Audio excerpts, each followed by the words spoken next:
Welcome to the Human Archive. If you enjoy original science fiction stories about humanity finding its place among the stars, subscribe and join us for the next one. Now, let's begin. Chapter 1. One Job. Commander Yevren Caul first noticed the flashlight because it offended the ship. The Quiet Meridian was one of the finest long-range survey vessels the Cethari Exploratory Service had ever commissioned. Its corridors illuminated themselves before a crew member entered them.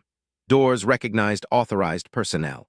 Bulkheads monitored atmospheric composition, temperature, structural stress, fire risk, and biological contamination without being asked. Even the floor knew when someone had fallen. So when Yevren found Willa Baird standing beneath perfectly functioning corridor lights and testing a small cylinder that produced a narrow white beam, he stopped walking. The human clicked the device off, then on, then off again. Yevren stared until Willa finally looked up. What? What is that? She glanced at the object in her hand as if checking whether it had somehow changed. A flashlight. Yevren's translator supplied a definition. Portable electrically powered illumination device. He looked upward. The ceiling glowed evenly along the entire corridor.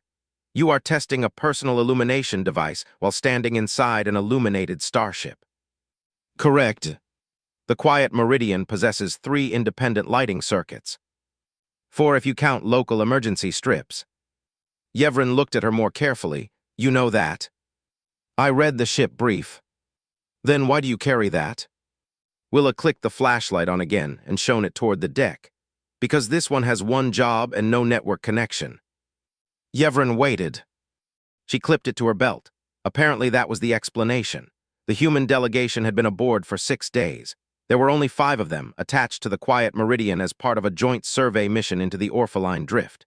Humanity and the Cethari had cooperated for nearly a decade, but this was the first long-range expedition where human safety specialists had been embedded directly into a Cethari crew. Willa's official title was Emergency Systems Liaison. Before joining the expedition, she had spent 16 years in the Terran Merchant Service, first as an electrical technician and later as a casualty control instructor.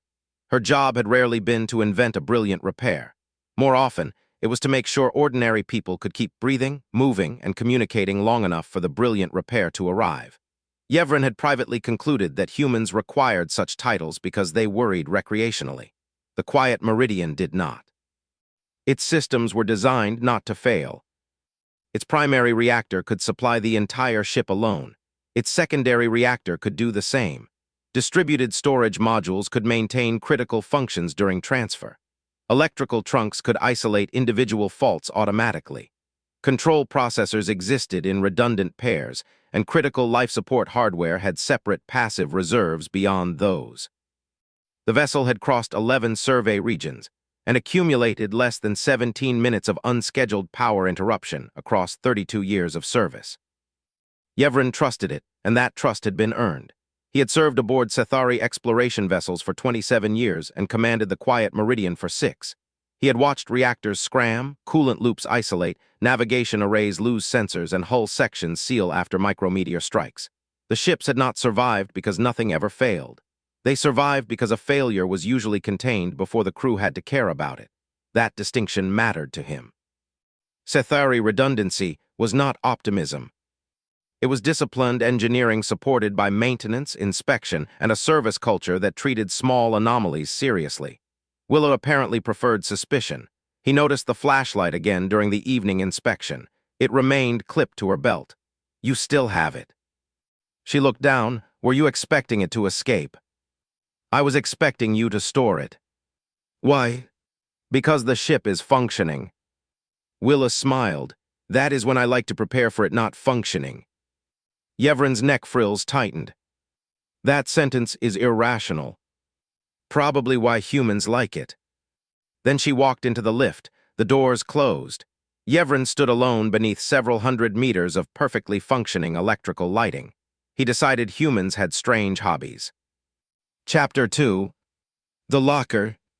The emergency locker was worse. Yevren discovered it during a routine cargo inventory. The human delegation had been assigned a small equipment compartment on Deck 12. Most of its contents were unsurprising. Survey instruments, human atmosphere adapters, data systems, protective equipment. Then he opened a gray case labeled Contingency supplies, local use. Inside were enough flashlights to make the case look like a small storehouse of inferior versions of shipboard systems. Battery lanterns shared space with spare cells, compact radios, manual first aid supplies, chemical heating packs, folding tools, water purification tablets, glow markers, signal cord, printed documents sealed in waterproof sleeves, and several objects Yevren needed his translator to identify. He held up one. Manual can opener. Willa stood beside him. Yes. Yevren pointed out that the food dispensers opened packages automatically. Willa agreed. He picked up the small radio and reminded her that the ship already had internal communications, vastly better ones. She agreed with that, too. When he held up a battery lantern and observed that the walls illuminated themselves, Willa called the ship's lighting beautiful. Yevren turned. Your species has supplied an inferior version of almost every function already available aboard this ship. Willa nodded. Yep. Why? She closed one side compartment in the case. Because none of this knows your ship exists.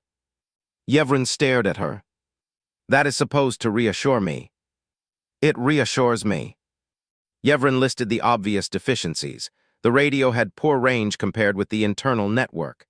The lantern produced a fraction of the ship's illumination.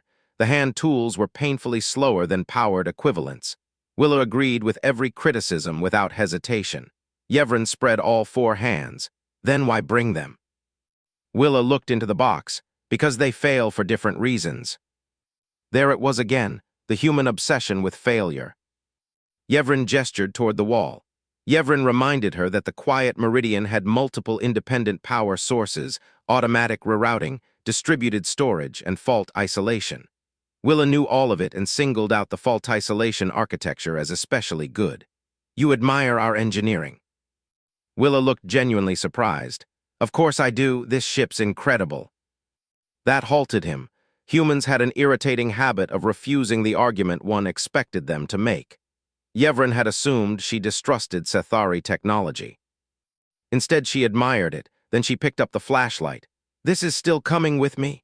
He looked at the little cylinder and summarized the design with mounting irritation. One device, one battery, one switch, one job. Exactly. Yevren returned it to her. I believe humans have elevated anxiety into an engineering discipline. Willa clipped the light back onto her belt. We have certifications. He could not tell whether she was joking. That happened often. Chapter 3. Reliability. The Quiet Meridian vindicated Yevren the following day. A coolant regulator in Survey Lab 3 began producing unstable pressure readings. The ship noticed before anyone else.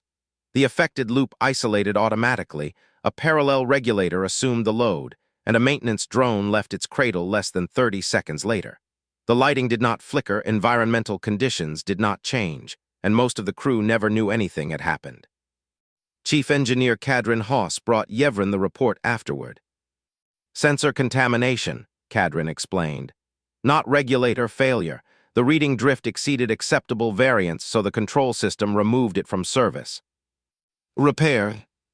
Drone replaced the sensor head. Loop is already back online. Yevren glanced toward Willa. She had attended because safety liaison required review of automated isolations. Well, he asked. Willa studied the report. That's excellent. Kadrin's throat clicked with satisfaction. Expected. No secondary pressure excursion. Clean handoff. Good diagnostic capture. Human merchant ships would kill for fault isolation this graceful. Yevren folded two arms. And yet you carry a flashlight. Willa looked at him. Kadrin looked between them. What does a flashlight have to do with coolant regulation? Nothing, Willa said. Exactly, Yevren replied. Willa smiled. Kadrin's expression suggested he regretted asking. The expedition continued. They crossed the outer edge of the Orphaline Drift and began mapping particulate streams around an unclassified stellar remnant. The Quiet Meridian performed beautifully. Its engines remained quiet, its power grid balanced demand before the crew noticed changes, and survey systems operated without interruption. Even Willa relaxed, or appeared to. Yevren caught her drinking coffee in the observation blister while watching charged dust twist through the remnant's magnetic field. He joined her, still carrying it. She looked at him, then down at her belt. Yes. You realize this is becoming ritual. You're the one checking. Yevren sat beside her. For a time they watched the luminous dust. Then Willa said, "You know I don't expect your ship to fail. Your behavior suggests otherwise." "No, I expect something to fail." That distinction is unnecessarily pessimistic. "It's statistical." Yevren considered correcting her. Then the ship alarm sounded, not the general alarm, but a sharp engineering warning. Willa's coffee stopped halfway to her mouth. Yevren's command display opened automatically. The first line read, "External impact, starboard power trunk region." A second alert followed immediately, arc fault detected. Yevren stood as the lights flickered once and returned. He and Willa looked at each other without speaking, then ran. Chapter 4. Isolation. The initial impact should have been insignificant. Later analysis showed a dense metallic fragment, probably a remnant of a shattered survey probe or natural debris altered by the local magnetic field, had struck the starboard service spine at extreme relative velocity. The outer armor stopped most of it. A smaller fragment penetrated far enough to damage a superconducting power trunk. The trunk arced, and the ship reacted correctly. Automatic isolation closed the surrounding electrical segments. The primary reactor disconnected from the damaged path, and the secondary bus took the load. Then the arc jumped, not far, but far enough. A neighboring distribution node had suffered microscopic structural damage from the same impact. Current found it. Another arc formed. Protective systems isolated that too. For 7 seconds, the Quiet Meridian fought its own electricity. Then it won. By cutting away everything it could not trust. Yevren reached engineering command as several displays went dark. Cadron stood in the middle of the room issuing orders. "Secondary reactor is stable. Main reactor is stable. Do not attempt automatic reconnect on midship trunks. Keep them isolated until we inspect physically." Yevren moved beside him. Yevren asked for the essentials in order. Damage extent remained unknown. Fire suppression had triggered in 3 service passages, but there was no confirmed open combustion. Atmosphere was stable and critical life support loops had transferred to independent reserve. Yevren exhaled. The ship had survived. Then Cadron brought up the power diagram. Almost a third of the vessel glowed amber while another portion showed red. "That much is isolated. For now, can you reroute around it?" "Eventually." The answer bothered Yevren. "How long?" Cadron studied the trunk diagnostics. "Several hours if the arc stayed localized." "And if it did not?" "I'll tell you after I see it." The emergency systems functioned. Lights remained on through distributed battery support, internal communications worked, ventilation continued, and doors still responded. The ship was damaged but controlled. Yevren felt tension leave his shoulders. Willa arrived 30 seconds later. She looked at the grid. "That's ugly."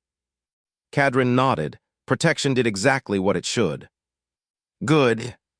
Yevren glanced at her. "You sound disappointed." "No, I'm glad your ship disconnected itself instead of burning." Cadron magnified one of the affected sections.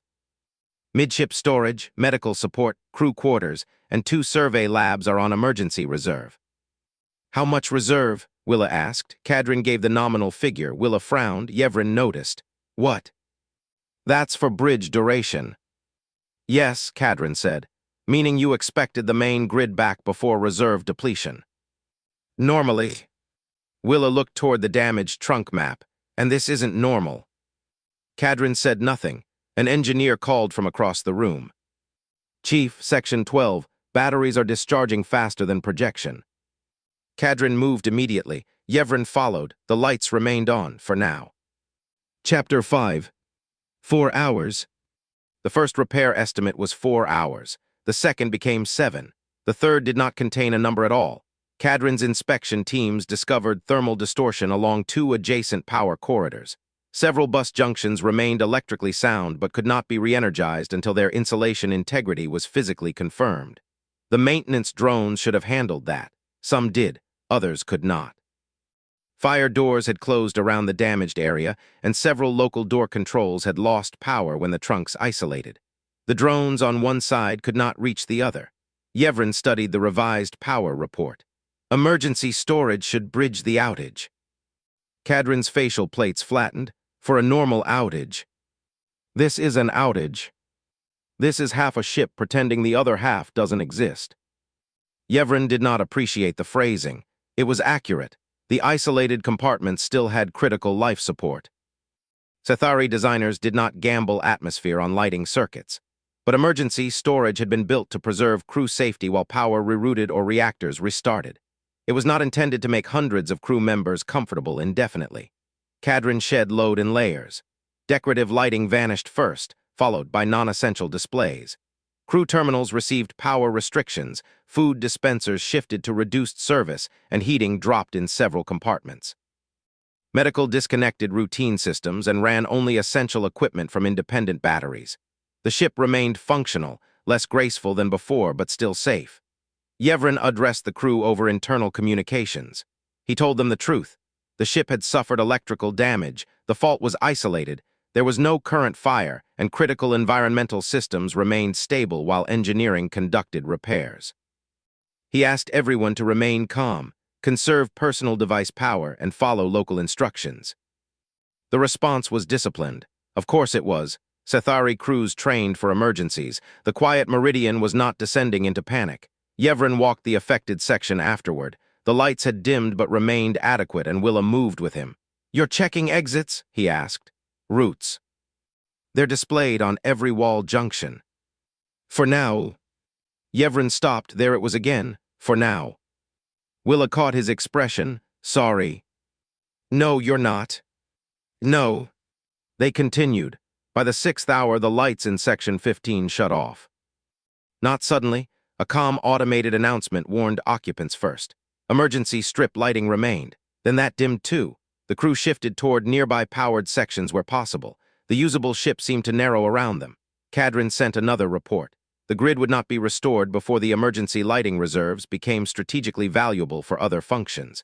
Yevren read that sentence twice, then ordered non-essential lighting shut down across the isolated midsection. The Quiet Meridian went dark by design. Chapter 6. Who has won? Yevren had never understood how much of a starship existed because it was illuminated. The corridor outside Medical 2 had not physically changed. It had the same walls, doorways, deck, and atmosphere, yet when the emergency strips faded, the space seemed to disappear. Cathari eyes handled darkness better than human eyes. They did not handle nothing. The corridor became layered gray, then black. Yevren's personal display activated low-light enhancement. So did others. Willa immediately said, "Turn those down."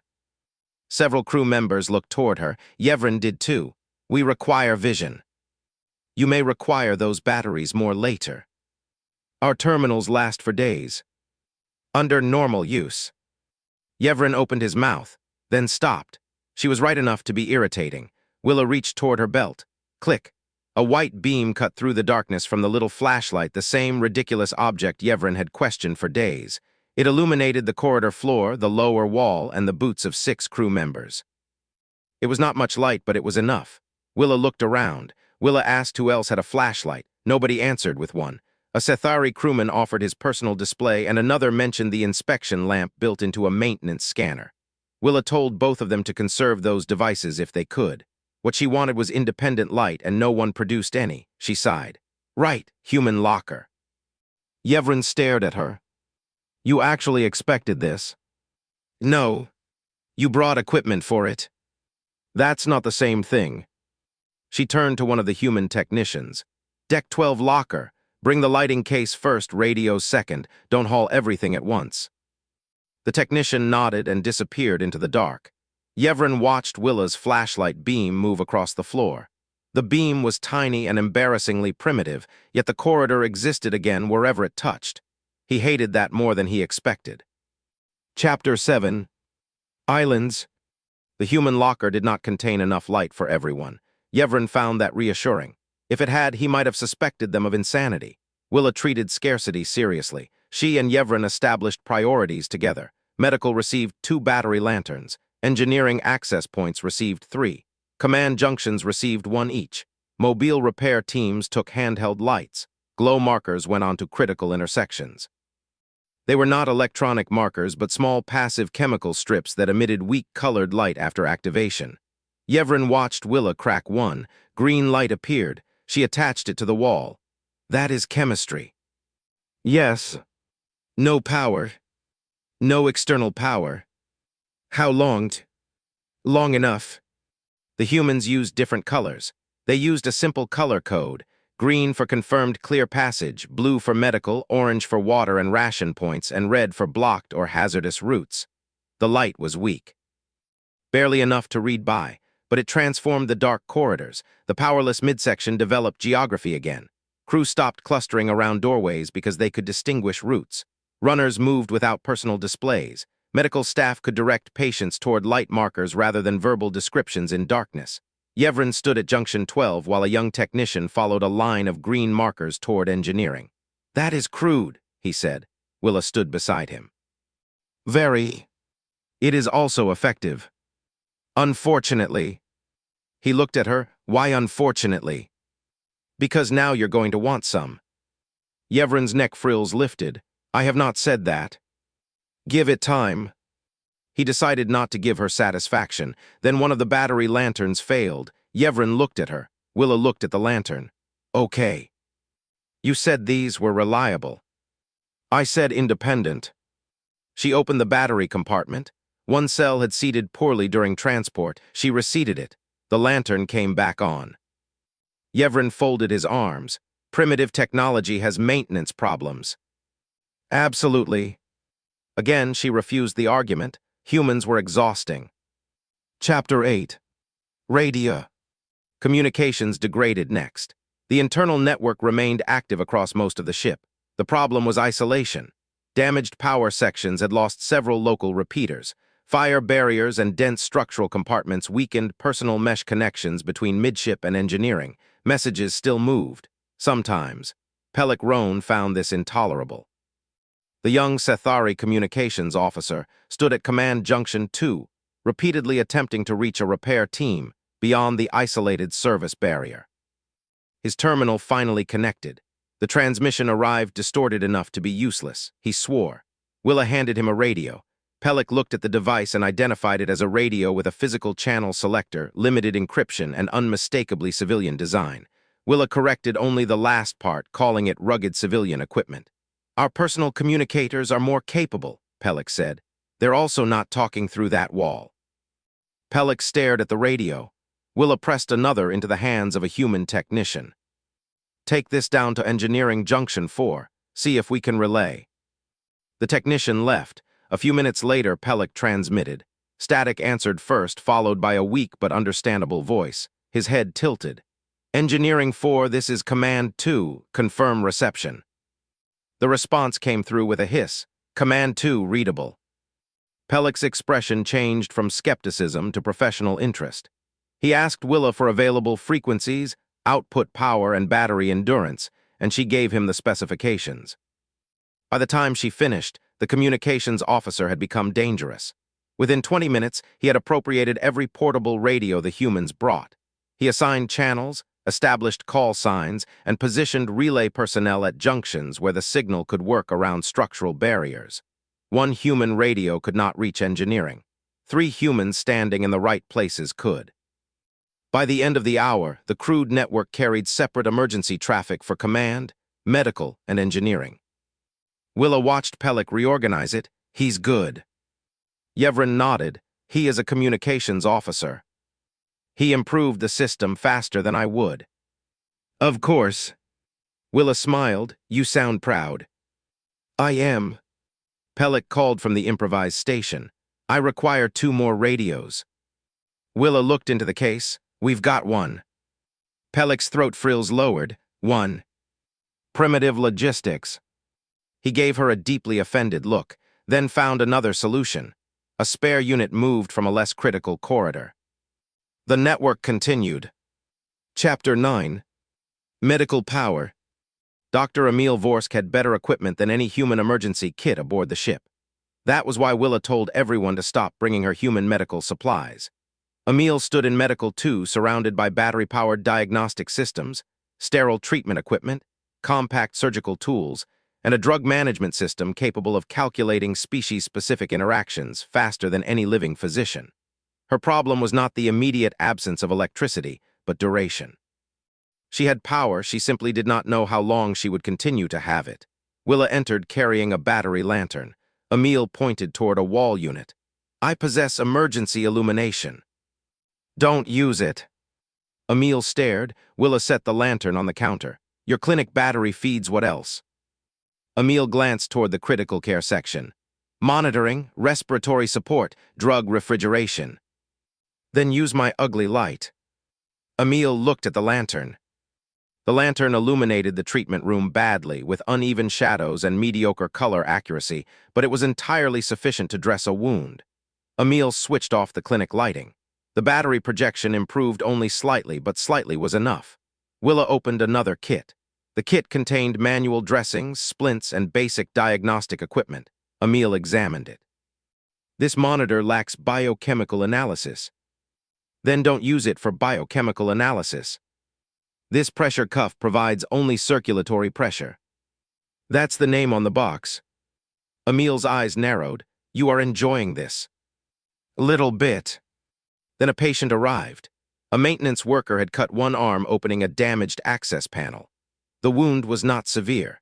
Emil used the lantern, manual tools, and a simple dressing rather than waking a high-energy diagnostic bed for a problem that did not require one. Another crew member arrived suffering cold stress from an unheated compartment. Willa handed over chemical warming packs. Emil activated one. Heat began building inside the pouch. No electrical input. Nope. What reaction? Willa explained. Emil's medical curiosity took over. She tested the surface temperature, approved it, wrapped it correctly. The patient's shivering eased. Emil looked at the pack. How old is this technology? Versions of it, pre-space flight. The doctor turned slowly toward her. That is not reassuring. Patient warmer. Yes. Then it's reassuring enough. Emil said nothing. She kept the rest of the packs. Chapter 10. The door. Cadran's first repair route ended at a locked fire barrier. Not electronically locked, physically sealed. The barrier had closed when the arc fault triggered. Its independent emergency mechanism worked correctly. The local motor control had not survived the electrical event. A manual release existed behind an access cover. The cover had warped. Cadran stared at it. Powered cutter. One engineer checked. Closest unit is on the other side. Of course it was. Yevren arrived just as Willa opened a hand tool pouch. Cadran looked down. Inside were physical wrenches and ratchets, pry tools, a compact hacksaw, and a mallet. He lifted one tool between two fingers. This is an actual manual wrench. Willa nodded, yes. We have powered torque drivers. Where? Cadran looked at the sealed barrier, then at her. Do not enjoy this. I would never. She enjoyed it. The work was slow because the warped panel resisted. A powered driver could have removed the intact fasteners in seconds. The ratchet took longer. One bolt had distorted enough that it would not turn. The humans used a pry bar. A Sethari engineer suggested a better leverage point. Together they bent the cover away from the frame. Cadran reached the manual release and pulled. Nothing happened. He swore, examined the mechanism, and found the mechanical linkage jammed. Clearing it took another 20 minutes. Finally, the barrier moved, though not automatically. Human and Sethari crew physically forced it along the guide until the opening was wide enough for engineering personnel. Cadran entered first. Willa began packing the tools. Yevren looked through the open barrier. The ship possessed a manual release. Yes. And it still required manual tools. Yes. Our designers assumed maintenance access would be available. Reasonable. Yevren glanced at her. You keep saying that. Because it is. Your species still prepares for unreasonable situations. Willa clipped the tool pouch closed. That one's reasonable, too. He disliked how much sense that made. Chapter 11. You printed my ship. The printed maps crossed a line. Yevren found them spread across a table at Command Junction 2. They were actual physical sheets, ink on polymer paper, showing sections of the Quiet Meridian. Willa had marked several routes manually. Red lines showed blocked passages. Blue circles marked medical points. Green arrows showed confirmed access. Yevren picked one up. You printed my ship. Willa did not look up. You sent me the plans. That was for orientation. She marked another damaged junction. I got oriented. There are secure deck maps on every personal terminal. We're saving terminal batteries.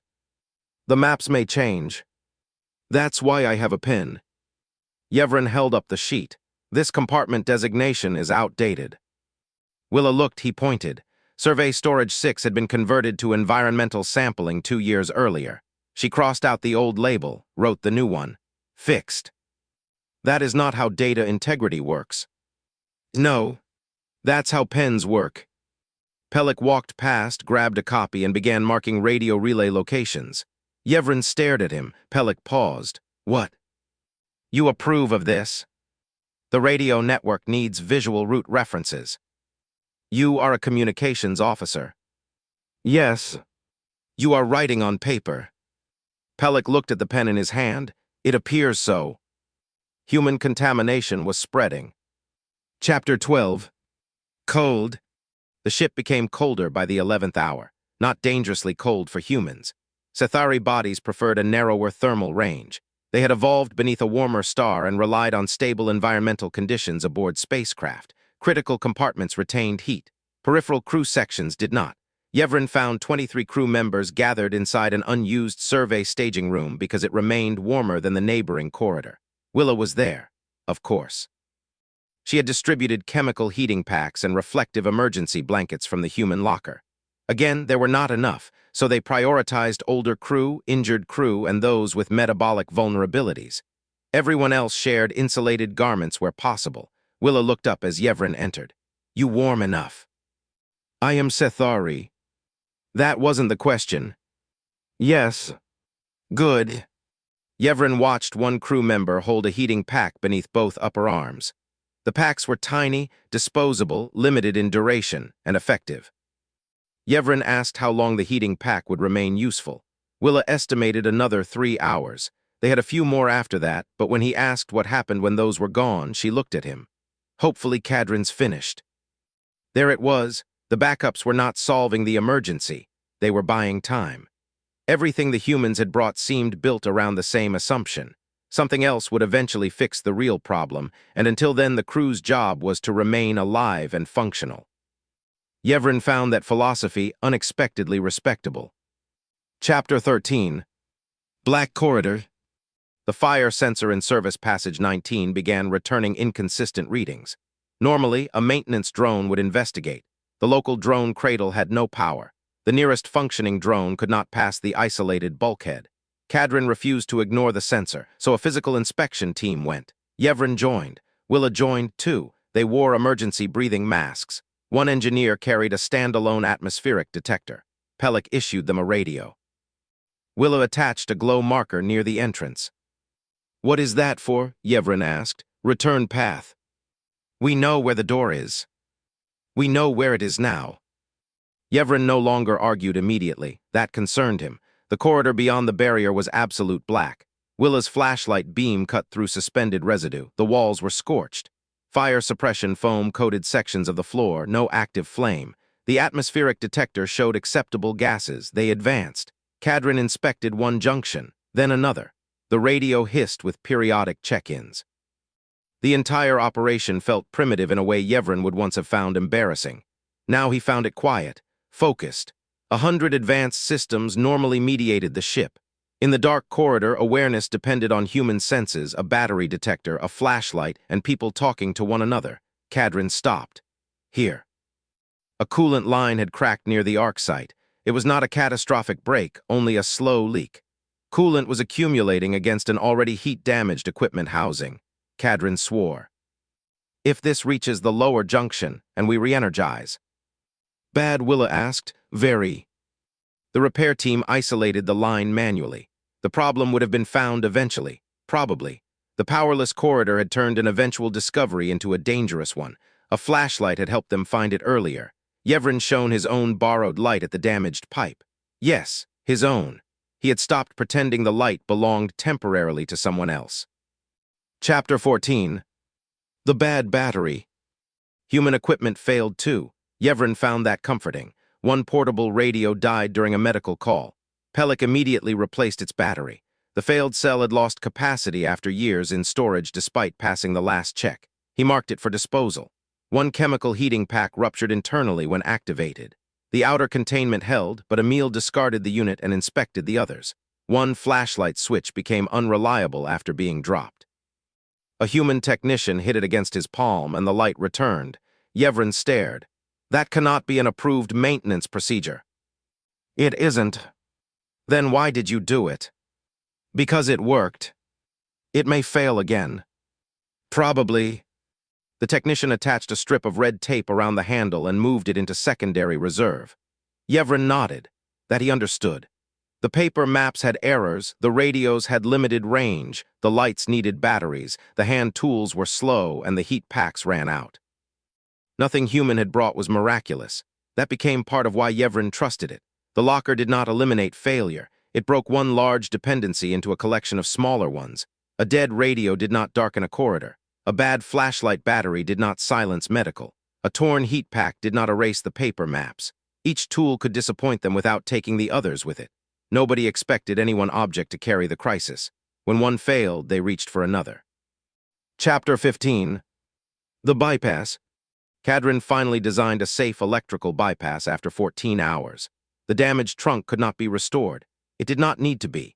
A secondary distribution path could carry enough load to re-energize several dark sections while leaving the failed bus isolated. The fabricator and engineering still had local power. It produced the required conductors and insulating supports. It was advanced technology, precision manufacturing, and Sethari engineering at their best. Willa looked delighted. Now that's a real tool. Cadrin glanced at the human wrench still clipped to her belt. You say that after forcing me to open half my ship with those. I prefer the fabricator. Yevren looked at her. You admit it. Of course, better is better. The bypass components still needed to reach the damaged junction. No powered cargo system connected the isolated sections, so crews moved them manually. They used carts and straps, glow-marked routes, radio relays, printed maps, and portable lights. The sophisticated repair traveled through a primitive support network. Yevren walked beside one conductor assembly as 4 crew members maneuvered it through a dark junction. A human runner appeared. Engineering says Route 14 is blocked now. They're opening 16.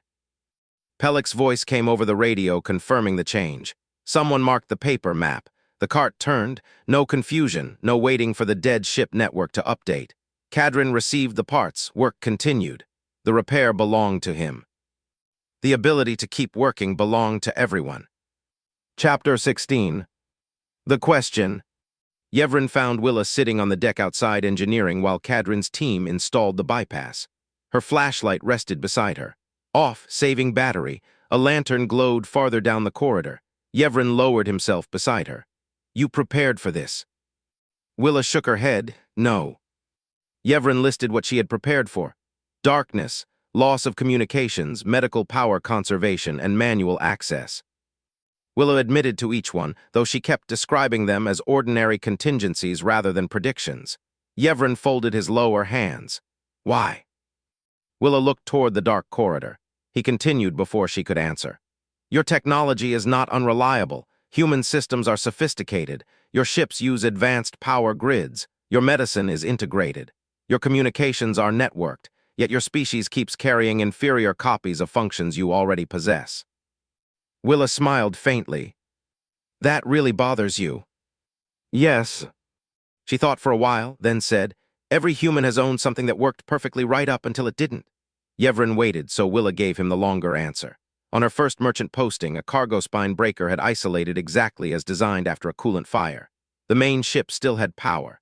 The emergency bus still had power. The technicians who needed to reach the damaged section were standing on the wrong side of 2 sealed barriers with dead local lighting. They had crossed using inspection lamps and hand radios while the ship's real engineers restored the system. Nobody was stupid, she said. The ship wasn't badly designed. The failure just landed between the places where the backups were useful. So you do not trust technology? Willa shook her head. I trust technology. She picked up the flashlight and turned it in her hand. I just don't trust anything alone. Yevren looked at the little light. Then toward engineering, where Cadrin was using a fabricator-produced bypass designed by some of the finest engineers in Sethari space. Both ideas could fit in the same ship. He understood that now. He wished humans had explained it less effectively. Chapter 17.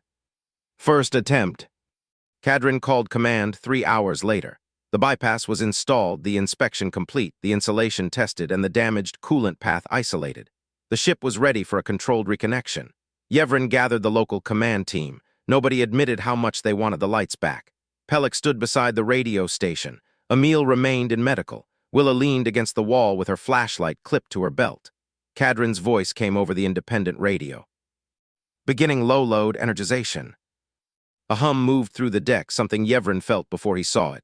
One wall indicator came alive, then another. The corridor lights flickered and brightened enough to make a crew member laugh.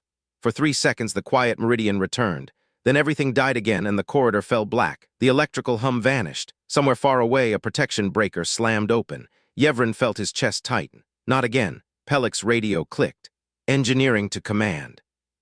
Reconnect failed. Protection trip at junction 17. No fire. Repeat, no fire. Yevren opened his mouth. Before he could issue a single order, a lantern clicked on. Green glow markers still marked the corridor. Epilogue switched immediately to the engineering channel. Command copies. Hold configuration and report diagnostic when ready.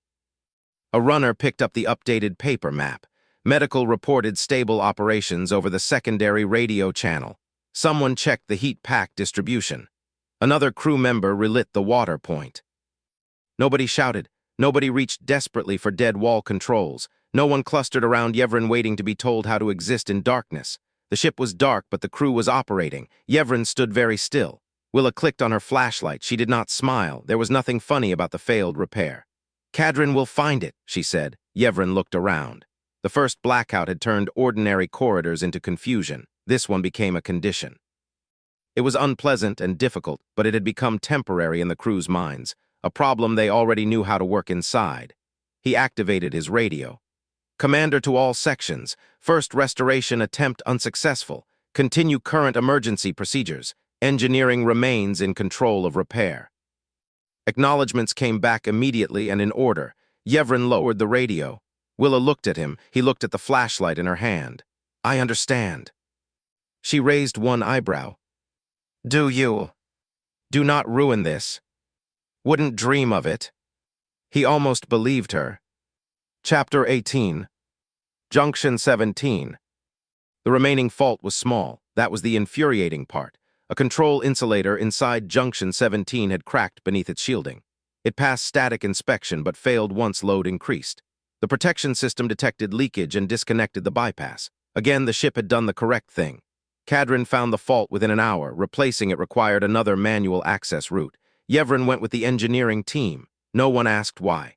He carried his own flashlight now. It was no longer borrowed. Willa had given him a spare. The route wound through environmental sampling, an unpowered storage corridor, and a service crawlspace that Yevren had never entered in 20 years of starship service. Glow markers led the way. Epilogue's radio network kept them connected. A paper map waited at every major junction with updates written across it. The emergency response had become ugly and improvised, but effective. They reached Junction 17. Yevren removed the cracked insulator. The replacement fit. They tested, then tested again. Nobody rushed. Willa crouched nearby holding light while an engineer tightened the final mechanical bracket. Yevren noticed. You are holding the flashlight. Yes. That is all. Important job. He looked at Yevren. The chief engineer was repairing a starship power grid using advanced field diagnostics and precision components. Willa's contribution at that moment was illuminating his hands. There was something almost absurd about the scale difference. Also something exact. The best engineer aboard still needed to see. Chapter 19. Light. The second restoration attempt began at 21 hours after the impact. Yevren proceeded slowly. He restored one trunk, one compartment, and one load group at a time. The first wall indicator came alive. Nobody cheered, not yet. A ventilation fan restarted, then a local heater. Epilogue watched his network display as internal repeaters reappeared. Medical reported stable power transfer. A corridor light flickered and held. Another illuminated farther down, then another, and the darkness retreated section by section. Yevren stood at Command Junction 2 as the overhead lighting returned. For the first time in his life, automatic illumination seemed miraculous. Willa switched off the battery lantern. Pellick began dismantling the radio relay network. Emil reconnected clinic lighting but kept critical care reserves isolated until the grid remained stable. Engineering crews brought powered tools back into service. A maintenance drone passed Yevren in the corridor. He had never been so pleased to see one. Willa watched it go. Better. Yevren turned. What? She held up the manual tool pouch. Powered one's better. You spent an entire day defending primitive equipment.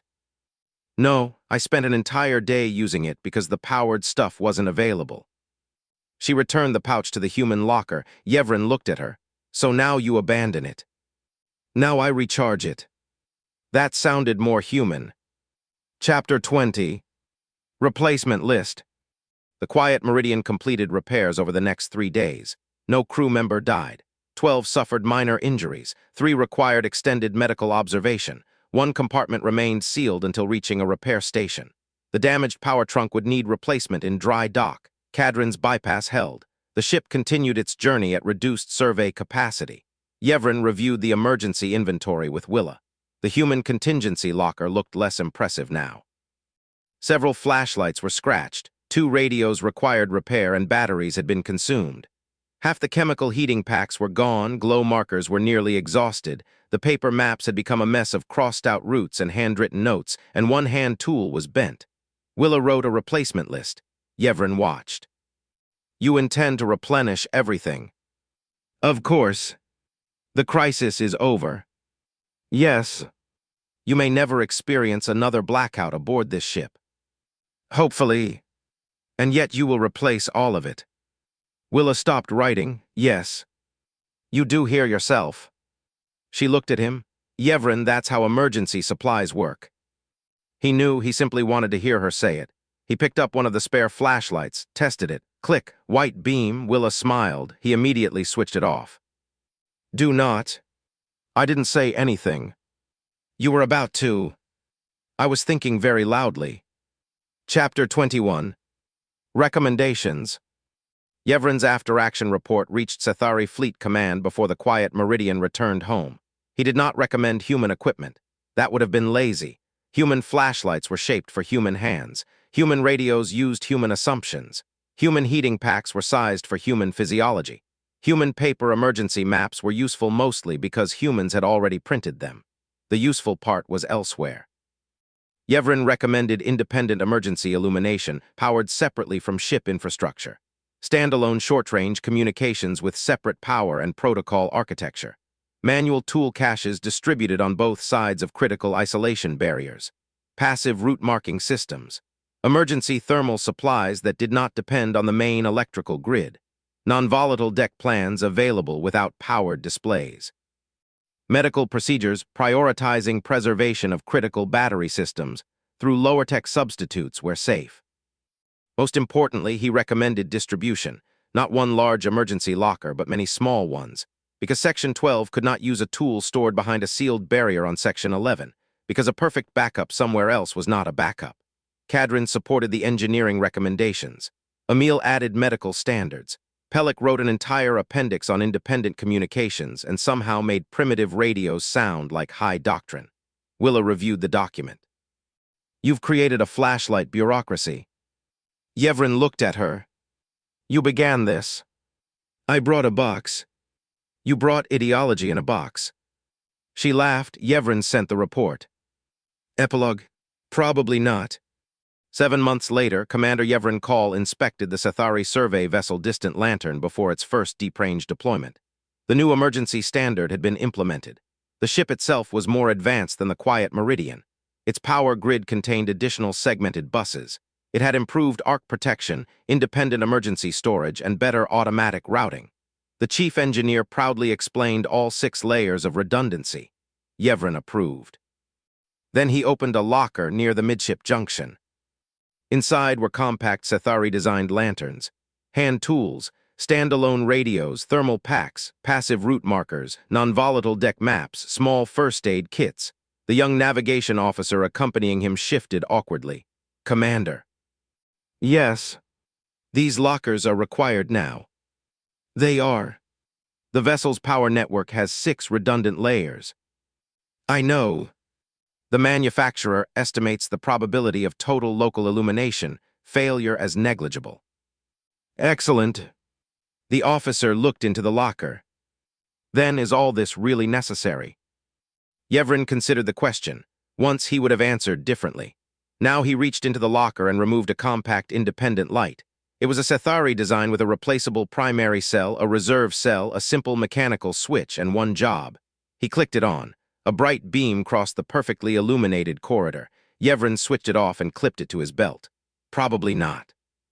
The young officer waited. Yevren closed the locker. That's why I want it.